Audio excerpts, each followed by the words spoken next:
Where? Where do you wear these jackets? Buy. I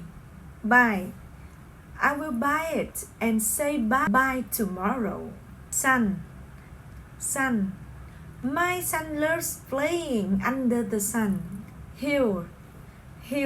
This shoe hurts my heel, so I can't heel properly. 2. I gave 2 books to her, but it was too late. 20. There. They are going to the house over there. Wait. I need to wait until my weight goes down. Where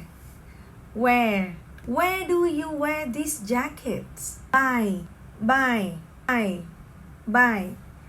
I will buy it and say bye tomorrow. Sun.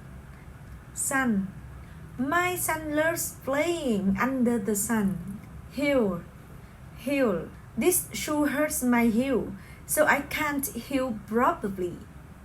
2. I gave 2 books to her, but it was too late. 20.